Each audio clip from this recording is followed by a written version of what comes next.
কাঁচকলা ভাজি বন্ধুরা কে কে খেয়েছেন কমেন্টসে জানাবেন। আর আমি কিন্তু এখন এই যে কাঁচকলা কুচিয়ে নিয়েছি, এটা ভাজি করব পেঁয়াজ রসুন দিয়ে। তো দেখতে থাকুন। কড়াইতে তেল দিয়েছি, তেল কিন্তু গরম হয়ে গেছে।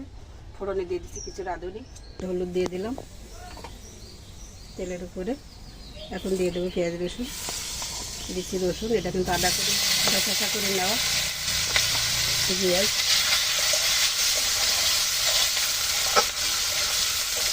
ভালো করে ভেজে নেবো পেঁয়াজ রসুন। আগে টমেটো আলু হয়ে গেছে, আমি চালগুলো এখন আলুতে দিয়ে দিচ্ছি।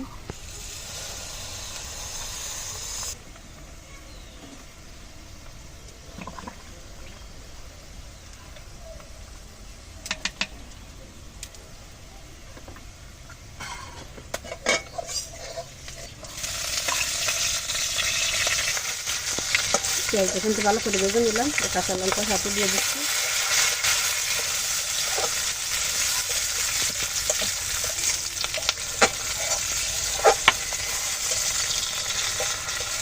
নিলাম এখন দিয়ে দিচ্ছি কুচানো কাঁচকলা।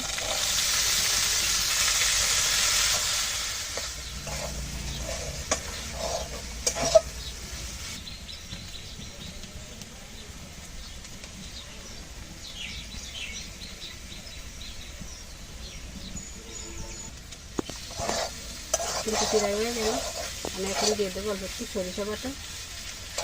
সরিষা যেটা কিন্তু কেটে দেওয়া হয় তাকে দিয়ে দিলাম হাফ চামচের মতো।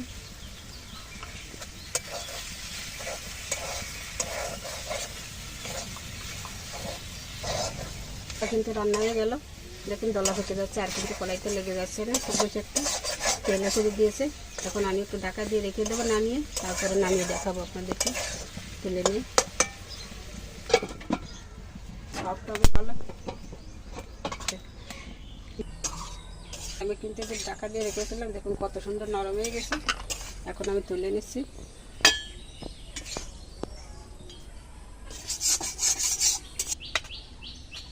আগে তো বন্ধুরা এই যে কলা ভাজি নামিয়ে নিয়েছি, দেখুন কেমন হয়েছে।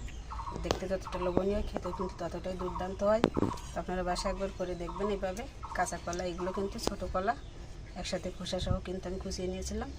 আর এই যে এটা ছাড়া আজকে আমাদের দুপুরে রান্না হয়েছে রুই মাছ, সেটাও দেখিয়ে দিচ্ছি আপনাদের একসাথে। যে রুই মাছ এটা রান্না করেছি ডাঁটা, আলু আর বেগুন দিয়ে। তো সব মিলে আজকে আমাদের এই সিম্পল রান্নাটি আপনাদের কাছে কেমন লেগেছে কমেন্টসে জানাতে কিন্তু ভুলবেন না। আর ভালো যদি লাগে তো চ্যানেলটিকে সাবস্ক্রাইব করবেন ও ফলো দিয়ে রাখবেন। তো বন্ধুরা, ফলো করা বা সাবস্ক্রাইব করার অর্থ হচ্ছে আমাকে আপনাদের পছন্দ হওয়া বা আমার রেসিপিগুলো আপনাদের কাছে ভালো লাগা। আর ফলো করে বা সাবস্ক্রাইব করে রাখলে হয় কি আমাদের পরবর্তী রান্নার ভিডিওগুলো আপনাদের কাছে চলে যাবে, দেখতে পাবেন। আর ভালো না বাসলে তো কিছু করার নেই। তো বন্ধুরা, কী আর বলবো, এই পর্যন্তই রাখছি। সবার কাছে অনুরোধ, ভালো লাগলে সাথে থাকবেন, দেখতে থাকবেন আমাদের এইভাবে নিত্য নতুন ঘরোয়া রান্নার টিপসগুলো।